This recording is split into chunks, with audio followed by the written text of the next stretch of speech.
Magandang gabi po, Kuya Melo, tawagin niyo na lang po akong Mariel, 26 years old. Matagal ko pong pinag-isipan kung isusulat ko ba itong kwentong ito sa inyo. Hindi po kasi ito basta-basta. Hindi siya simpleng love story kasi may mga parte na kahit ako, nahihirapan pa ring paniwalaan kung paano nangyari. Nagsimula ang lahat sa isang maulang umaga, 2 taon na ang nakakalipas. Papasok po ako noon sa trabaho. Simpleng empleyado lang ako sa isang maliit na accounting firm dito sa Quezon City. Sakto, malakas ang ulan, wala akong payong kasi naiwan ko sa opisina. Kaya ayun, basa na ako, wala pa akong jeep na masakyan. Medyo nainis ako sa sarili ko noon. Hanggang sa bigla na lang may isang lalaking tumabi sa akin, may hawak siyang itim na payong. "Miss, baka lamigin ka." Sumilong ka muna sa payong ko. At doon ko siya unang nakita. Matangkad, maayos manamit, may suot na simpleng relo, at ewan ko ba, parang ang bait niya agad tingnan. Hindi ko siya kilala. Pero may kung anong kaba sa dibdib ko nung inabot niya ang payong. Salamat ha. Walang anuman. Papasok ka rin? Oo, kaso mukhang late na ako. Ngumiti lang siya. Hanggang sa may dumaang jeep. Saan ka bababa? Baka pareho tayo ng ruta. At yun na nga. Pareho pala kami ng direksyon, kaya sabay na kami sumakay ng jeep. Sa loob ng jeep, napansin kong hindi siya madaldal. Pero bawat tanong niya may halong respeto. Hindi bastos. Hindi mapang-asar. Simple lang. Bago siya bumaba, nagpasalamat ulit ako. Salamat ulit sa payong ha. Walang anuman. By the way, ako nga pala si Lucas. Hindi ko makakalimutan ang ngiting yon. Para bang may nabuksan sa puso ko na matagal nang nakasara. Kinabukasan, nagkita ulit kami. Sa parehong bus stop. At doon na nagsimula ang aming mahabang kwentuhan araw-araw. Sinusundo niya ako lagi. Sabi niya kasi, mahirap daw para sa isang babae na mag-commute mag-isa, lalo na pag umaga o gabi. Hindi ko na alam kung kabaitan lang ba yon o may iba. Mabilis siyang nakagaanan ng loob ng pamilya ko. Lalo na si Mama. Lagi siyang nagpapadala ng pagkain, nagpapasabay ng kung ano-ano. At ako? Hindi ko na rin maitago sa sarili ko. Nahulog na ako. Pero hindi ko masabi. Kasi may isang bagay akong kinatatakutan. May nobyo na ako noon. May boyfriend ako. Si Patrick. Mahigit 3 taon na kami. Pero hindi kami okay noon. Lagi kaming nag-aaway. Hindi ko alam kung dahil ba sa pagkatao ko o dahil sawa na siya. Kaya siguro nung dumating si Lucas nagkaroon ako ng takbuhan. Pero hindi ko pa rin kayang ipagpalit si Patrick. Kaya kahit mahal na mahal ko na si Lucas, pinili kong umiwas. Sinabi ko kay Lucas ang totoo na may boyfriend ako. Akala ko magagalit siya pero ngumiti lang siya. Salamat Mariel sa pagiging totoo, pero sana kahit bilang kaibigan, nandyan ka pa rin. At doon natutunan kong mas mahirap palang pigilan ang puso kaysa sa isip. Lumipas ang mga buwan. Sinubukan kong ayusin ang relasyon namin ni Patrick. Pero minsan, kahit anong ayos, kung basag na talaga. Hanggang sa isang araw nakipaghiwalay siya. At alam mo kung sino ang unang naisip ko? Si Lucas. Pero huli na. Hindi ko na siya mahanap. Wala akong number niya. Hindi ko alam kung saan siya nakatira. Para akong mababaliw sa kakahanap. Halos 1 taon ko siyang hinanap. Hanggang sa isang gabi umulan ulit. At doon ko siya nakita. Sa parehong bus stop. Hawak pa rin ang payong. At doon ko nalaman hinihintay niya rin pala ako. Mariel, 1 taon kitang hinintay. Sabi ko, kung para talaga tayo, ibabalik ka ni Lord sa akin. At heto ka na. Doon ko na hindi napigilan ang luha ko. Niyakap ko siya. At sa gitna ng ulan doon nagsimula ang totoong kwento namin. Pagkatapos nung gabing umulan at nagkita kami ulit ni Lucas, halos araw-araw na ulit kaming magkasama. Ramdam ko yung kakaibang saya sa bawat oras na magkasama kami. Parang lahat ng kulang sa puso ko, napunan niya. Pero gaya ng sabi nila, hindi perpekto ang lahat kapag masaya ka na. Kasi hindi lahat natutuwa sa relasyon namin. Ang sabi ni Mama, "Anak, sigurado ka ba sa desisyon mo? Hindi mo na ba talaga babalikan si Patrick? Alam mo namang mahal ka nun." Mahal? Kung mahal niya ako, sana hindi niya ako sinaktan. Hindi sana siya nangaliwa. Yang si Lucas. Gaano mo nakakilala yan? Doon ko naramdaman na kahit gaano kaganda ang nararamdaman ko, mahirap pa rin kumbinsihin ang mga taong mahal ko. Pero hindi ako bumitaw. Kasi alam ko siya na. Hindi ko alam kung anong meron sa kanya. Pero alam ko siya yung taong hindi ako iiwan. Hindi na kumibo si Mama. Pero ramdam kong hindi pa rin siya kampante. Habang lumalalim ang relasyon namin, napag-usapan na namin ang kasal. Hindi man grande, gusto lang namin simple pero maganda. Pero doon na nagsimula ang totoong pagsubok. Isang araw, may sinabi si Lucas na halos ikabagsak ng mundo ko. Mariel, kailangan kong magdesisyon. Yung kumpanya namin magsasara na. Pwede akong mag-abroad para magtrabaho pero hindi ko alam kung kailan ako makakauwi. Para akong binuhusan ng malamig na tubig. Ano to? Pagkatapos ng lahat, kailangan niya pang lumayo. Paano yung plano natin? Yung kasal? Gusto ko pa rin, Mariel. Pero paano kung wala akong maipon dito? Paano kung mahirapan tayo? Lucas, hindi ko kailangan ng bonggang kasal. Kailangan lang kita. Pero gusto kong ibigay sa iyo ang lahat. Ayokong mahirapan ka. Ayokong magsimula tayo sa wala. Hindi ko alam ang isasagot, mahal ko siya, pero ayokong pigilan ang pangarap niya.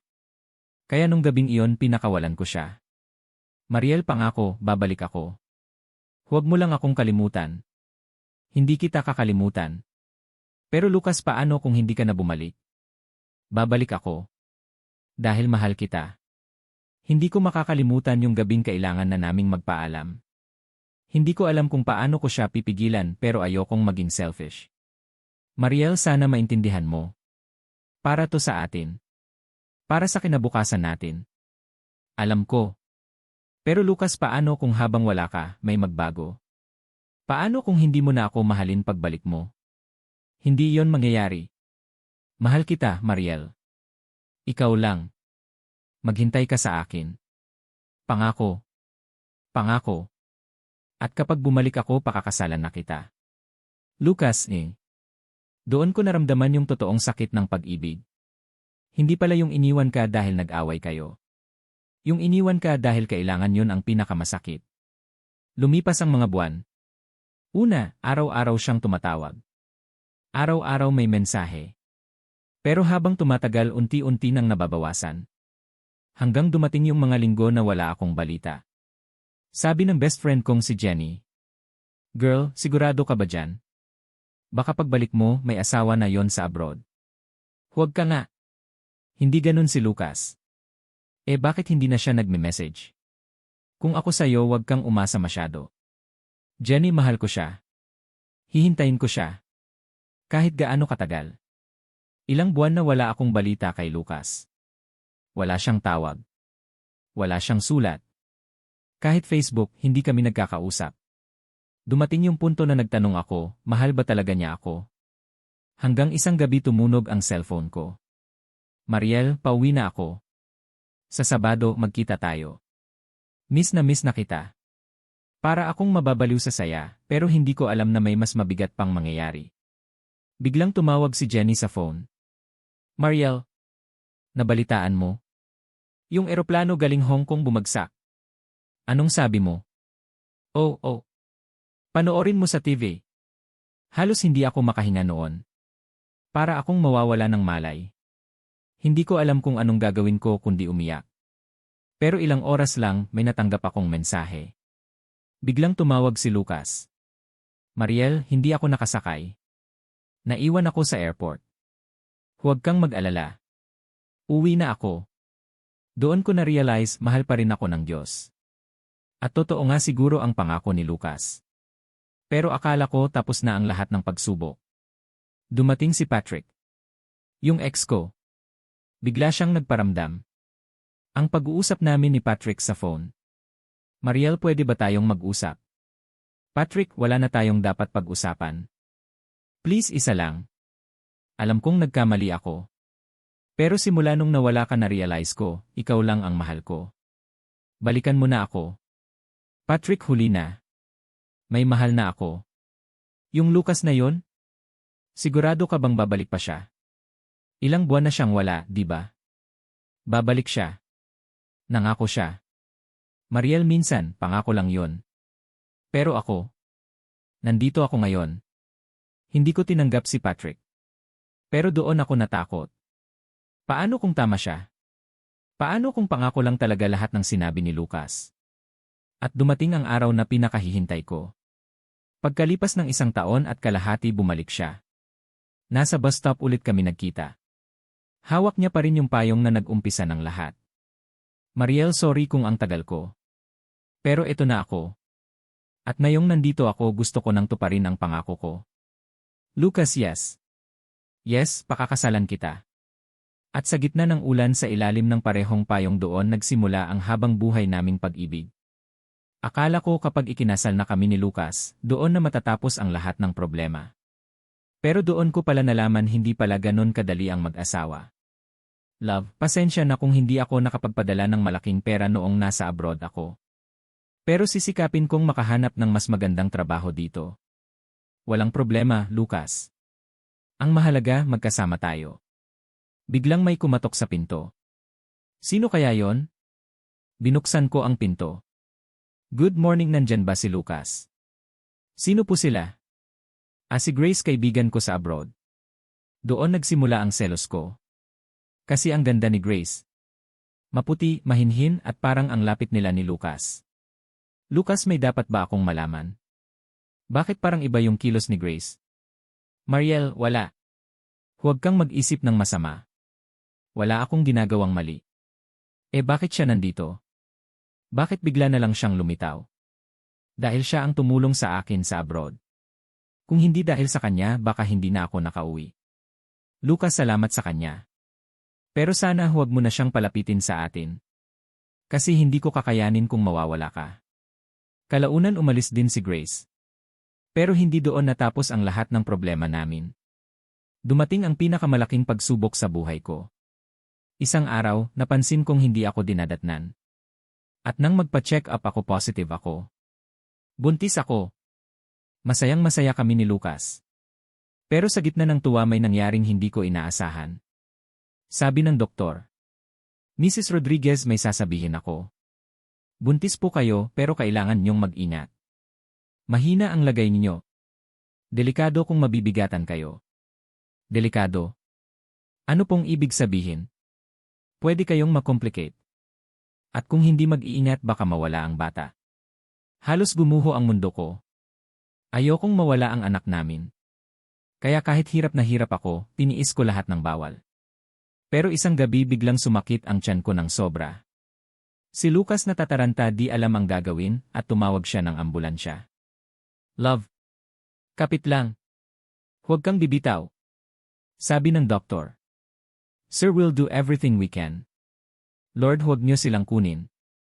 Kung may kapalit ako na lang. Nagdasal ako buong lakas ko. At salamat sa Diyos na lampasan namin. Naging maayos ang lagay ko at ligtas ang anak namin. Akala ko pagkatapos ng kasal, puro saya na lang ang mararanasan ko. Pero mali ako. Dahil pagkatapos ng ilang buwan dumating ang isang pagsubok na halos sirain ang lahat. Sumunod na buwan nagpa-check up kami. Sabi ng doktor. Congratulations, Mrs. Rodriguez. Normal na yung pagbubuntis mo. Talaga po, dos? Masayang-masaya ako noon. Lalo na si Lucas nung nalaman niya. Para kaming mga batang naghihintay ng regalo tuwing Pasko. Pero habang masaya kami, may isa pang balita na hindi namin inaasahan. Ilan na problema ag opisina na Lucas. Mariel, may problema. Yung kumpanya ko rito malapit ng magsara. Wala na tayong kita pagkatapos ng 2 buwan. Ha? Paano na tayo? May baby pa tayo. Hindi ko alam. Pero gagawa ako ng paraan. Doon na nagsimula ang stress. Halos gabi-gabi, puro away at tensyon ang nangyari sa bahay. Lucas, hindi lang sarili mo ang iniisip mo ngayon. May anak tayo. Alam ko, Mariel. Pero wag mong ipamukha na wala akong ginagawa. Nag-a-apply na ako kahit saan. Hindi sapat ang pangako. Hindi ako mabubuhay sa pangako lang. Hindi ko alam kung anong nangyari. Pero napuno na ako. Lumayas ako ng bahay at bumalik sa nanay ko. 2 linggo kaming hindi nag-usap. Biglang may kumakatok sa pinto. Si Mama ang nagbukas. Mariel, may bisita ka. Mariel, sorry. Alam kong nasaktan kita. Pero wag mong isipin na bibitaw ako. Hindi ako alis. Kahit mawalan ako ng trabaho, kahit mahirapan tayo, lalaban ako para sa'yo at sa anak natin. Lucas, hindi ko naman gusto na iwanan ka. Natakot lang ako. Ayokong maranasan ng anak natin ang hirap. Hindi mararanasan ng anak natin ang hirap basta magkasama tayo. Doon ko naintindihan na kahit kasal na kayo, hindi ibig sabihin wala ng pagsubok. Mas marami pa. Pero kung mahal mo talaga, hindi ka bibitaw. Ngayon, nagbukas kami ng maliit na negosyo. Hindi man marangya, pero sapat para sa pamilya. At sa loob ng 3 buwan ipapanganak ko na ang una naming anak. Isang gabi, habang naliligo si Lucas, bigla kong nakita ang cellphone niya sa mesa. May pumasok na mensahe. Ang pangalan? Claire. Hindi ko alam kung sino siya. Pero yung mensahe halos mapatid ang hininga ko. Nakita ko ang message niya kay Lucas. Miss na kita. Kailan tayo magkikita ulit? Sino si Claire? Lucas, sino si Claire? Mariel, hindi mo naintindihan. Hindi ko naintindihan? 2 taon tayong nagsakripisyo, Lucas. 2 taon kitang hinintay para lang sa ganito. Mariel, please makinig ka muna. Hindi na ako maniniwala sa pangakong wala palang kwenta. Claire, kapatid ko yon. Kapatid kong ampon ng tiyahin ko. Kakauwi lang niya galing probinsya. Kaya kami nagkikita. Gusto kong ipakilala siya sa'yo, pero gusto ko munang sigurado na magiging komportable ka. Kapatid mo? Yes, Mariel. Wala akong ibang minahal kundi ikaw. Wala akong ibang babalikan kundi ikaw. Lucas, sorry. Natakot lang ako. Ayokong mawala ka ulit. At niyakap ko siya. Hinding-hindi kita iiwan. Kahit anong mangyari, payong mo ako, tandaan mo yan. Natutunan ko nung gabing yon na kahit mag-asawa na kayo, hindi mawawala ang pagsubok. Pero kung mahal mo talaga, pipiliin mong maniwala at pipiliin mong magpatawad. May dumating na bagyo. Lucas, lumalakas na yung bagyo. Hindi na safe dito. Lumilipad na yung bubong sa kapitbahay. Mag-impake ka ng gamit natin. Dadalhin ko si Mama sa evacuation center. Babalik ako agad. Huwag ka nang bumalik. Delikado sa labas. Hindi pwede. Hindi ko pwedeng iwan si Mama doon mag-isa. Maghintay ka, Mariel. Babalik ako. Para akong mababaliw sa takot. Karga ko pa ang anak namin, si Baby Liam, na 2 buwan pa lang noon. Tapos biglang brownout. Walang signal. Walang balita kay Lucas. Ako halos umiiyak habang karga ang baby. Diyos ko, iligtas niyo sila. Iligtas niyo si Lucas. Lumipas ang 3 oras, wala pa rin siya. Hindi ko alam kung anong nangyari sa kanya. Hanggang sa may kumatok sa pinto. Sino yan? Mariel. Ako to. Buksan mo. Binuksan ko ang pinto, malakas na hampas ng hangin. Pagkakita ko sa kanya, may dugo ang noo niya. Nanginginig sa lamig. Pero bitbit niya si Mama, ligtas na ligtas. Lucas! Bakit ang tagal mo? Akala ko pasensya na. Ang hirap ng daan.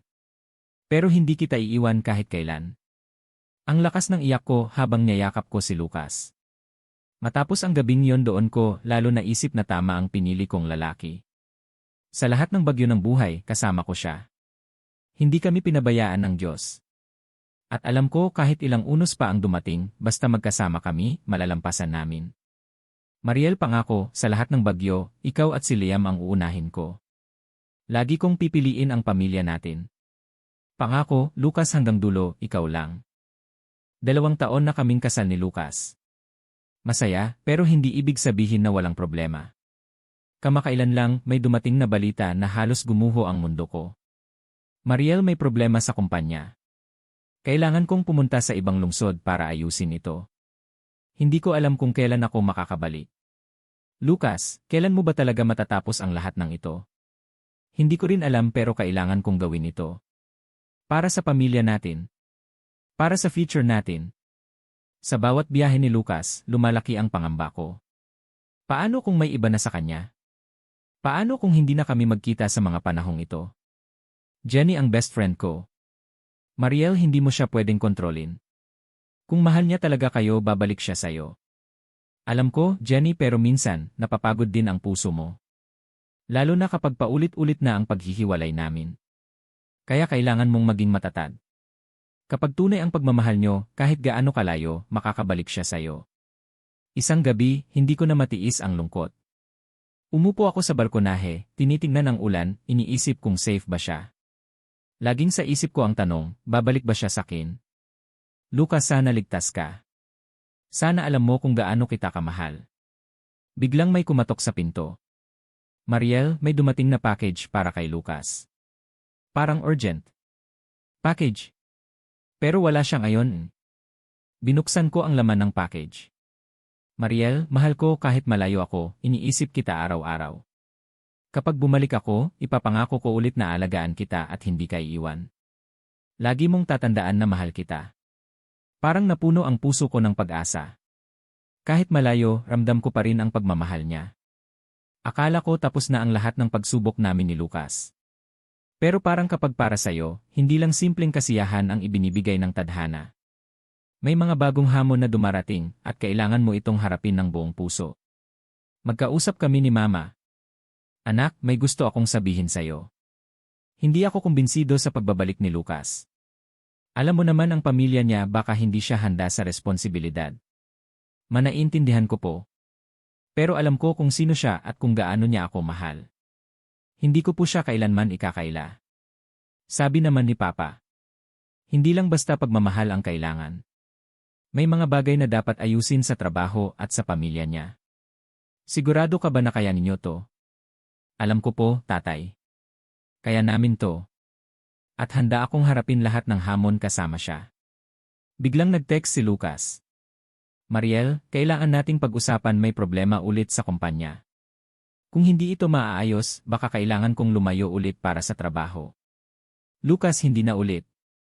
Paano kung habang wala ka, may mangyari sa atin? Alam ko. Pero kailangan natin itong harapin. Magkasama tayo, hindi ka nag-iisa. Sa background ng tawagan namin. Sir Lucas, may bagong intern na palaging nakangiti sa'yo. Sigurado ka bang okay na kayo ni Mariel? Hindi mahalaga sa akin ang ibang babae. Si Mariel lang ang mahal ko. Huwag kayong mag-alala. Doon ko naramdaman na kahit gaano katibay ang pagmamahal mo, may mga taong sinusubok ang tiwala mo. Kailangan mong patunayan ang sarili mo, hindi lang sa kanya, kundi pati sa sarili mo. Kaya ngayong gabi, nagdesisyon kami ni Lucas na magplano ng bagong buhay. Hindi namin alam kung anong darating, pero alam namin sa bawat unos, kasama ang isa't isa, kaya naming harapin lahat. Mariel, sa lahat ng bagyo, sa lahat ng problema, ikaw lang ang kailangan ko. Lucas, ako rin. Ngayon 3 taon na kaming kasal ni Lucas. Parang wala nang puwang sa puso ko para sa takot hanggang sa dumating ang isang bagong hamon. Mariel, may natanggap akong tawag kanina.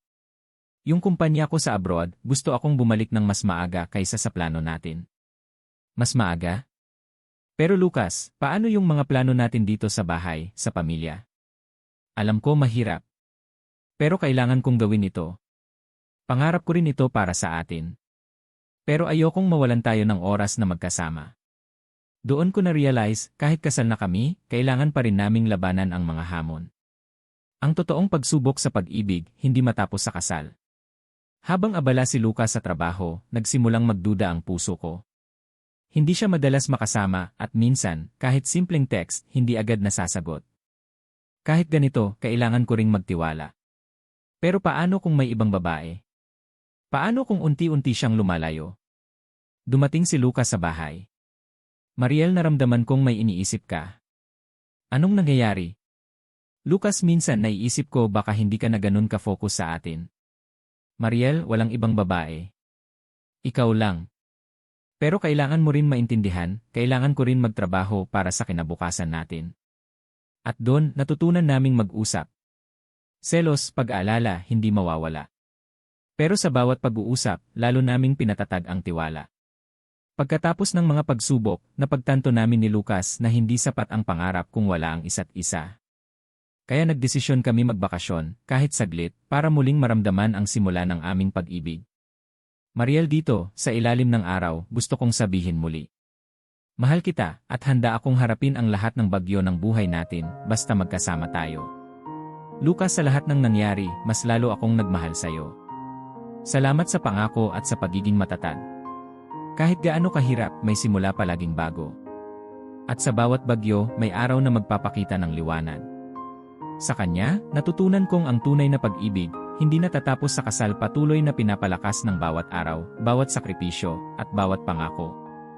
Matapos ang lahat ng pagsubok, ang paghiwalay, ang pangungulila, ang mga pagsubok sa pamilya, natutunan namin ni Lucas na ang totoong pag-ibig ay hindi lamang sa saya at halakhak, kundi sa pagtitiis, pagtitiwala, at pananampalataya. At sa ilalim ng parehong payong na nag-umpisa ng lahat, ikinasal kami. Hindi granding kasal, hindi mamahaling handaan, pero puno ng pagmamahal, pangako, at pag-asa.